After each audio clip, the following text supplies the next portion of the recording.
السلام علیکم ورحمۃ اللہ وبرکاتہ۔ اعوذ باللہ من الشیطان الرجیم، بسم اللہ الرحمن الرحیم، رب زدنی علما۔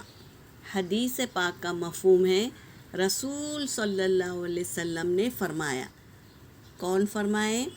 ہمارے نبی صلی اللہ علیہ وسلم نے فرمایا، روز قیامت قرآن کی سفارش پر قرآن پڑھنے والے کو زیور، پھر عزت کا تاج اور پھر عزت کا لباس پہنایا جائے گا۔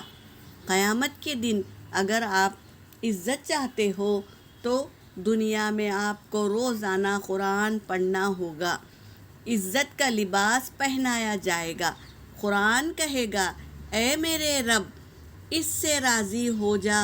قرآن کہے گا اللہ سے، کسی کی ہمت نہیں ہے قیامت کے روز اللہ سے بات کرنے کی۔ سب ڈرتے ہیں کہ میرا کیا ہوگا، آج میرے اعمال نامے کا حساب کیسا ہوگا، کامیاب ہوگا، سیدھے ہاتھ میں ملے گا یا الٹے ہاتھ میں ملے گا۔ یہ پریشانی میں رہے گا ہر ایک انسان۔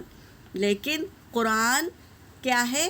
اللہ سے سفارش کرے گا ہماری کہ اے میرے رب، اس سے راضی ہو جا۔ چنانچہ اللہ تعالیٰ اس سے راضی ہو جائیں گے۔ تو قرآن پاک ایک بہترین ساتھی ہے جو ہمیں قبر میں بھی ساتھ دے گا، حساب کتاب کے وقت بھی ہماری سفارش کرے گا۔ تو ہمیں کوئی ساتھی چاہیے نا، قبر میں اکیلے ہیں، کیسے ہم رہیں گے قبر میں؟ تو ہمیں ایک ساتھی چاہیے نا، تو ہمیں روز قرآن پاک پڑھنا ہوگا۔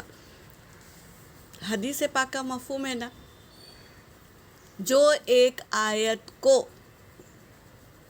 ترجمے کے ساتھ جان کر پڑھے گا، سمجھ کر پڑھے گا، تو 70 سال کی نفلی عبادت کا ثواب ہے۔ تو ایک آیت ہی کیوں نہ ہو، سمجھے کہ اس آیت میں اللہ تبارک تعالیٰ ہم سے کیا فرما رہے ہیں، کیا کہہ رہے ہیں، اس کو سمجھے اور پڑھیں میری بہنوں، تو دنیا میں ہمارے لیے ایک بہترین ساتھی ہمارے ساتھ موجود رہے گا۔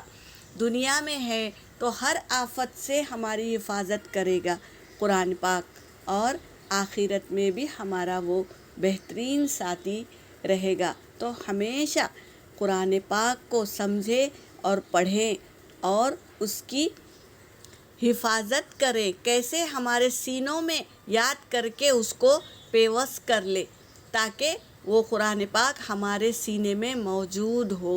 کیوں؟ کیونکہ جنت میں جو جاتا ہے اسے جنت میں لا کر چھوڑ دیا جاتا ہے، اور کہتے ہیں کہ قرآن پاک پڑھتا جا اور درجات بلند کرتے جا۔ تو اللہ کیا کہتے ہیں؟ قرآن پاک پڑھتا جا اور اپنے درجات کو بلند کرتا جا۔ تو اس وقت ہمیں جو یاد ہے، ہمارے دل میں جو آیتوں کا یاد ہے، ہم تو وہ آیتوں کو پڑھتے جائیں گے تو ہمارے درجات بلند ہوتے جائیں گے۔ تو یہ بلندی کا بھی سبب ہے قرآن پاک، تو اسے روزانہ پڑھے۔ یہاں پر میرا سبق ہو گیا۔